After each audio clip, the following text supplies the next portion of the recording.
Tonight, after the floods. We're worried it will happen again. We've seen how quickly it can happen. We've seen how susceptible we are. And the fear is that we will have new carpets and new kitchens, new walls, and that it will happen again. Victims left high and dry. The only real losers here are the residents. They've been failed by virtually every agency. And unless a solution is found, it will flood again. Absolutely. Can our major cities cope with torrential downpours? Things like cash machines stop working, traffic light stops, food, water supplies don't go through to the supermarkets, schools close. The impact on cities of flooding of this nature could be faster, more dramatic, and ultimately far more serious.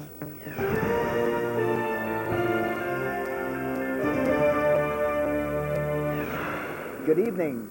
According to the Met Office, sustained and heavy downpours and storm surges are likely to become more and more frequent as the century progresses. So how prepared are we to cope if a major city experienced the high level of rainfall that swamped parts of Yorkshire and the west of England last summer? Morland Sanders has been back to those areas to reveal the results of a special study commissioned by the Tonight programme, examining how you could be affected if the flash floods return.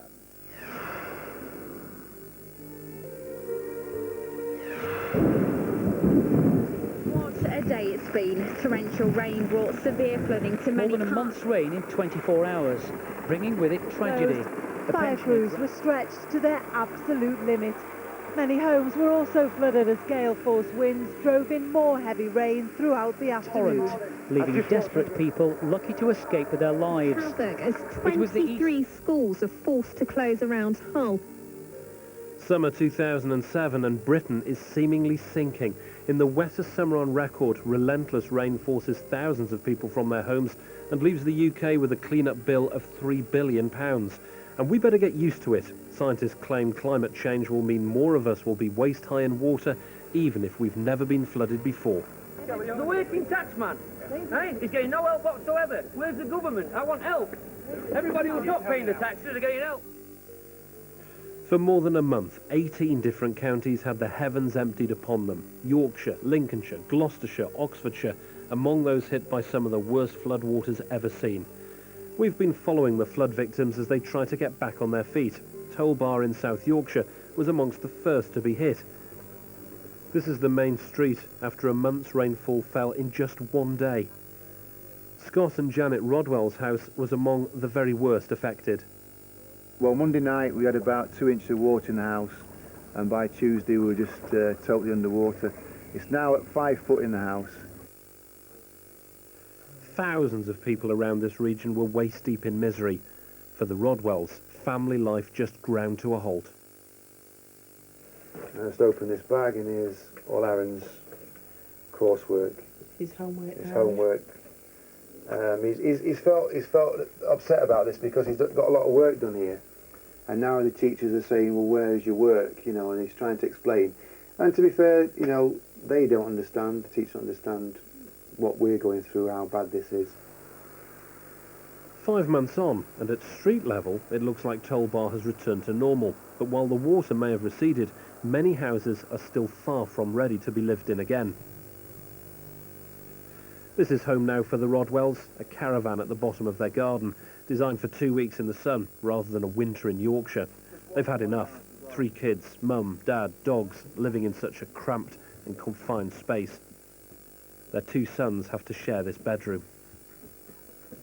There's nothing to do. If you're not watching the telly, you can't go to your own room and play games, because you haven't got your own room with your games. You've got a shared bedroom which you all have to get into. What were the warning systems like? Were they good? Were they effective? Apart from the school informing us that we had to have our children out within the hour, no. And that was the day after we'd been flooded. No one told us how bad it would be. No one told us we could actually get flooded, properly flooded. We lost so much, and it's, you know, sometimes I think back, I wish I'd done something about that. I wish I'd moved the car.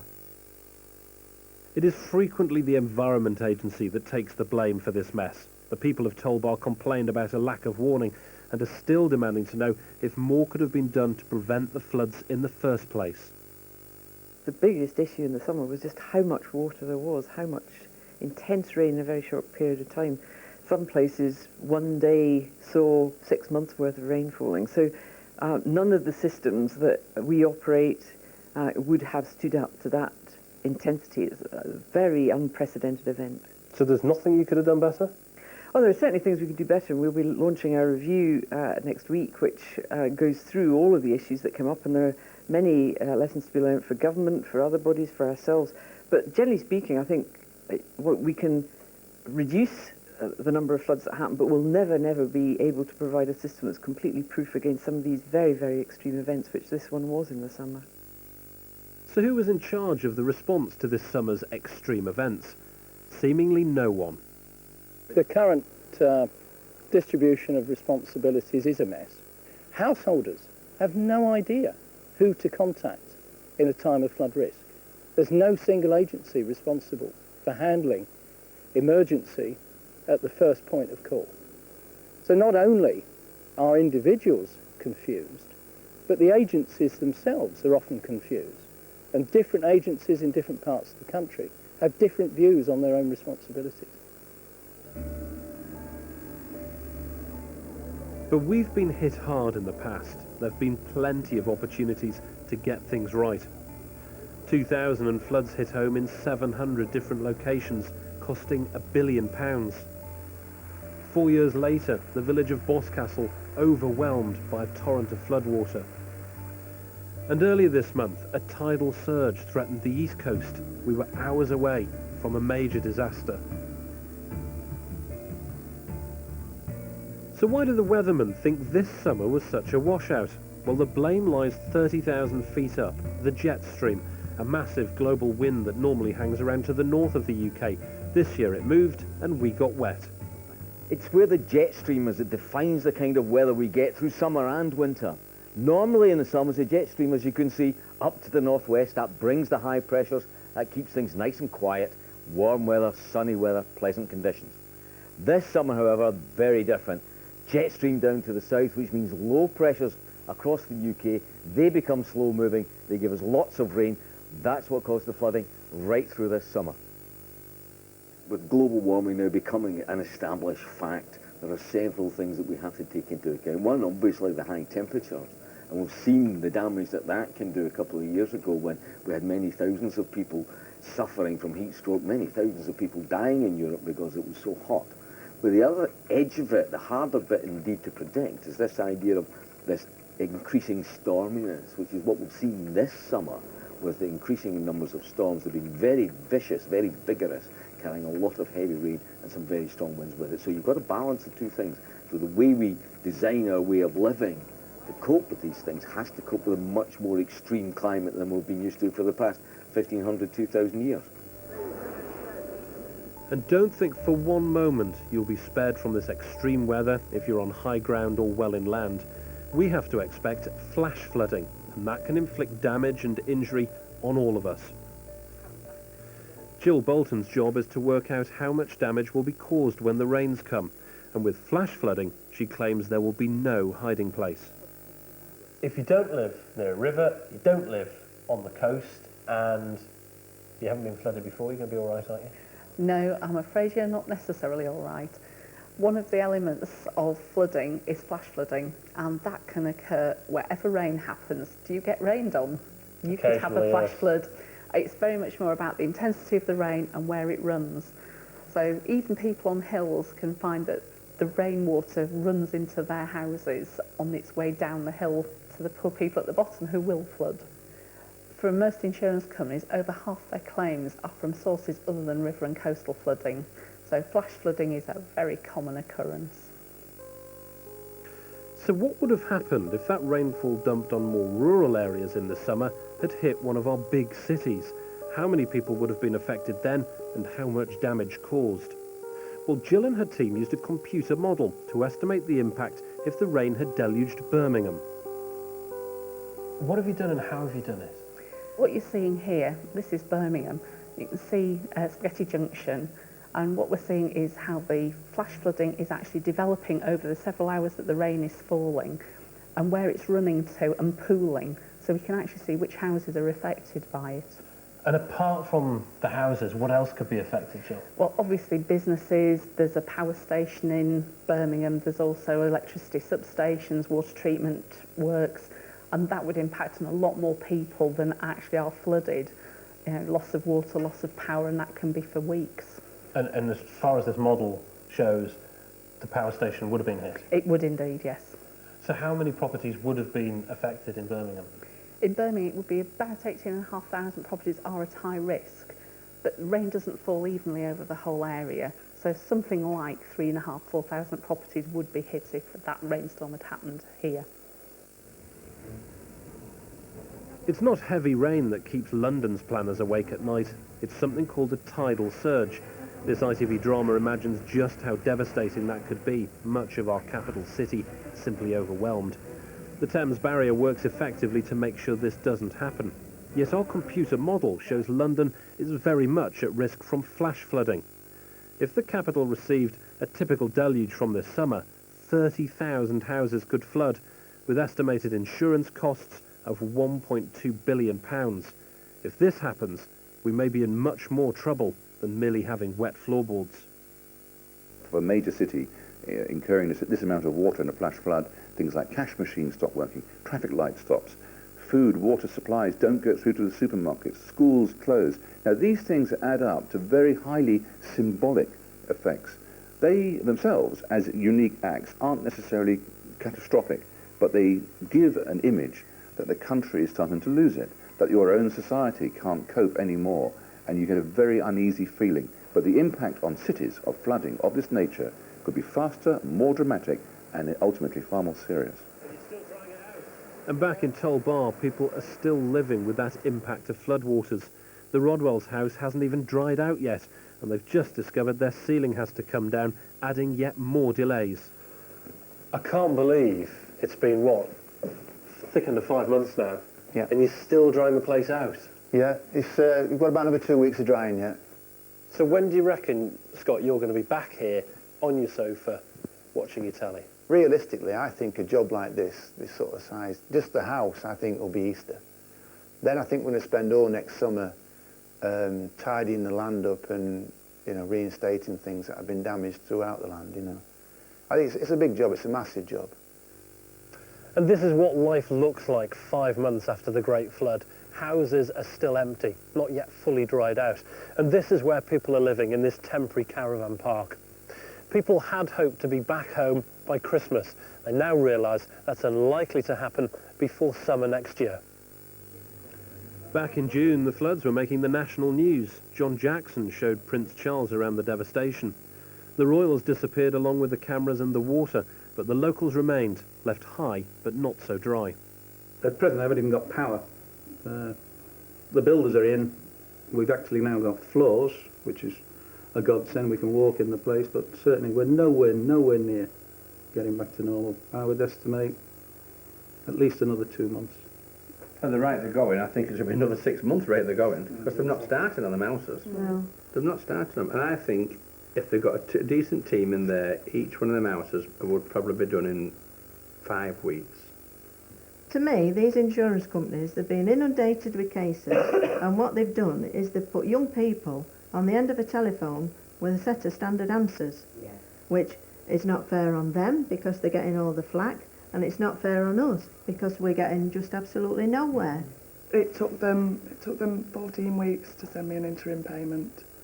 And when I finally got my interim payment, it was £1,400, which doesn't cover anything really. When you've seen 30 years of your life, mine and my husband's life, in a skip outside, it's very, very frustrating to say the least. The lessons that the people in South Yorkshire want you to learn as an insurance industry is to look after them when they need you. What you've got to remember is that most companies had something like 3 or 4 years worth of claims in 2 or 3 weeks. And in fact, almost everybody got seen within 1 or 2 weeks of putting in a claim by the loss adjuster. But, you know, look at what's been done. Almost all the motor claims have been settled. Everyone's been given some sort of temporary housing very, very quickly. As of the moment, about 25% of claims in total have been fully settled. And one of the lessons that I think we've learned from the summer was that in the first week or so, people are distressed. Taking information in is quite hard. And you've got different information coming from different sources, different companies doing slightly different things. So we're looking at whether there can be a sort of more standardized information pack that is given to people immediately after the floods have happened. Gloucester was another one of the areas swamped this summer, but was the flooding purely down to the rain? Cypress Gardens was built 6 years ago on land just to the side of this babbling brook. This year it flooded, but not everyone blames the weather. I was woken up at about 10 to 6 in the morning with a noise I'd never experienced really, and quite frankly I thought it was my cat being sick because it was a gurgling noise, and I woke up to find he was asleep at the end of the bed, and it was sewage coming up my ensuite shower tray. Thing is, the rest of the area was coping pretty well with the deluge, but 56 homes in Cypress Gardens were swamped with sewage from overflowing drains and water from the beck. Within about 15 minutes it was kind of knee deep in my house, so we'd run around trying to get people up and out of bed, and by the time I went back everything was bobbing, and it ended up being just about waist height in my house by about 12 o'clock 6 hours later, and we spent all morning in that floodwater, in that sewage, waiting for people to come and help us. To make matters worse, just a few weeks later they were hit again. Residents want to know why their houses came off so badly, so we asked a professor of urban water to investigate. He now believes it was a flood waiting to happen. Personally, I feel very sad for them because they're in quite a difficult position. That they've been failed by virtually every agency. The professor says the estate shouldn't have been built on such low land, and that insufficient attention was given to drainage, maintenance of the brook and flood risk.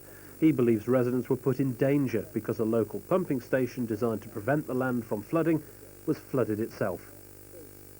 Every time it rains, we're worried it will happen again. We've seen how quickly it can happen. We've seen how susceptible we are.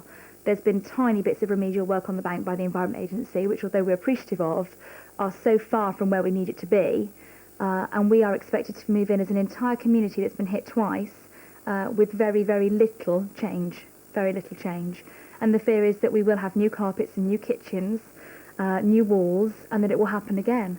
We love living here, we've got a great community, but our homes are obviously worth a lot less than they were the day before that first flood. And quite frankly, we're the innocent party. The only real losers here are the residents. And unless a solution is found, it will flood again. Absolutely. The developers say the estate had all building and planning approvals required at the time, and the relevant agencies were consulted on drainage and flood issues. The pumps are now being replaced and controls relocated, and work has started on improving flood measures around the brook. Professor Ashley believes that Cypress Gardens is far from unique, and that many other low-lying estates are in similar danger. It was something which was perhaps fairly common across the country to allow this sort of development. Now, allowing a development in this way on low-lying land that historically had flooded does seem to be a bit irresponsible.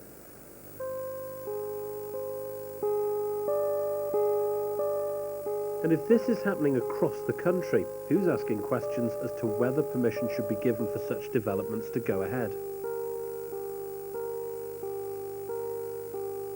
At the moment, they're the responsibility of quite a wide number of people. The local authority, as the planning authority, the highways authority, water companies, the Environment Agency. We need a proper overview of that. Now, the government was consulting prior to the summer floods about Environment Agency having that overview role, but we don't yet have it.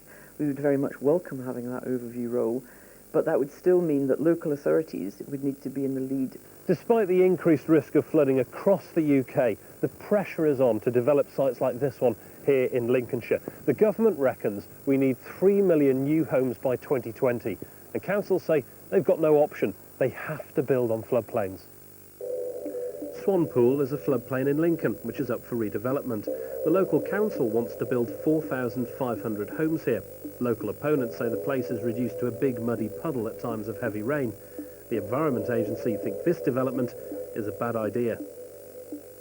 If the developers and the planning authority propose that it does go ahead in its current form, I have committed myself for that to be over my dead body. They may well be able to come up with an amended scheme, but certainly in its current form, I will resist it and I will put government on its mettle. I believe the risk issue, if we are saying no to a major development, has been well thought through, it's been properly considered by us, and they really ought to listen to us. Because I think it's false economy for developments to go ahead that might have economic benefit in the short term, but if they're simply going to flood and endanger life and property, they're not a long-term sustainable economic investment. But the local council are convinced they've engineered their way around the potential flooding, and they're willing to take the fight all the way. I've spoken to Baroness Young, and she says you will develop here over her dead body. She has said that. Yes, she's repeating that. hmm So, what do you think about that? What's your reaction to it? Well, all I know is that as a local authority acting responsibly, along with our local authority partners, we've looked at areas of development for the city. We've looked at over 50 areas of development. We've assessed them against a whole range of criteria. This was found to be the most sustainable location for development. But at the top level of the Environment Agency, there is a feeling that you should not be allowed to do this. So I can't understand why. Surely they have no financial interest in the land. I can't understand why you're not willing to listen to them and say, let's look for somewhere else. Because actually, this is a short-term solution, because people are going to have water in their lounges within a few years. No, I completely dispute that. If we thought for 1 minute that we would be encouraging a development in an area where people's property and people's lives potentially could be put at risk, then we would not in any way be promoting it. As of yesterday, Swanpool's future is on hold after planning inspectors ruled out developing large parts of the site. But even if new estates are turned down, there are plenty of us who are going to have to put up with these scenes in our homes in years to come. They probably think we're living in our homes and we're all comfy and cosy and everything's back to normal, but it isn't. We're still living on in these caravans. The people I do say, oh, no, we're not in the house yet, and they're surprised. You're flooded, you had a bit of water in your house, and they expect now that we should be back in the house, but it's going to be a big job. Morland Sanders reporting. The government's made £57 million available to support areas affected by the summer floods and hopes to raise more in emergency aid from the European Commission. However, they declined to make a minister available to the Tonight programme to discuss their spending plans. And there is more information on our website at itv.com/tonight. Coming up next week, how to have a cheaper Merry Christmas. Earlier this year, Martin Lewis showed us how to save money on our weekly shopping by downshifting one level. But can he achieve the same savings without compromising our enjoyment of the festive season? We've been challenged to find out whether Martin's Downshift Challenge will save you cash this Christmas. Join us next week to see if we'll succeed. I think we better do some shopping. I think so. That's next Friday at 8 o'clock. Until then, from all of us here, goodbye and thank you for joining us. It's the final of I'm a Celebrity Get Me Out of Here. Jay, Janice or Biggins, only one can win. Who will you crown king or queen of the jungle? It all comes down to this. The live final is tonight on ITV1. Don't miss it.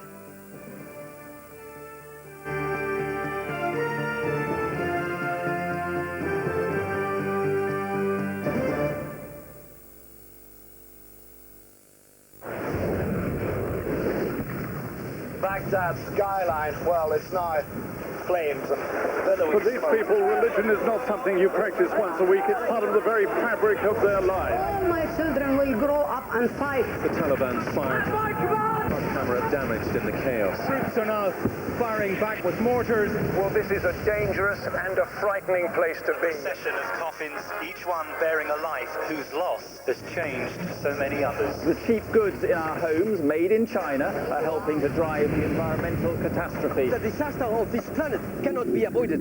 It looks as if it's permanent. These icebergs are melting, more evidence of global warming. Once the sea gets up past here, the whole place will be gone.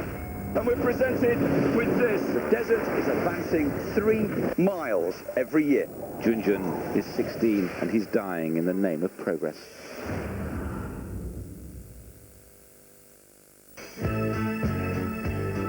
There has not been a day in this entire experience where I have doubted this was exactly where I was meant to be. And I don't think I could be where I am now today if I hadn't redefined something about myself. It is very delicate music, magical music. I think we're setting the whole scene. It's the best job I've ever had. The best time ever. The South Bank Show continues with Eric Clapton, Sunday at 11:10. They killed my son. There's been a lad stabbed. Pictures of black male, Dwayne Kent, 19, a hugely talented up-and-coming footballer. Next Wayne Rooney, Pepper's record. You got a taste for all that nonsense, the bars, the clubs, the girls. Your car was there. You lied to us about your alibi. Why don't you start telling us what really happened? I did nothing. What were you doing there? Blue Murder, the new series, Monday at 9, ITV1. Tonight is the night as Jay, Biggins and Janice finally escape from the jungle, but who'll be crowned king or queen? The big final of I'm a Celebrity, Get Me Out of Here, after All New Airline.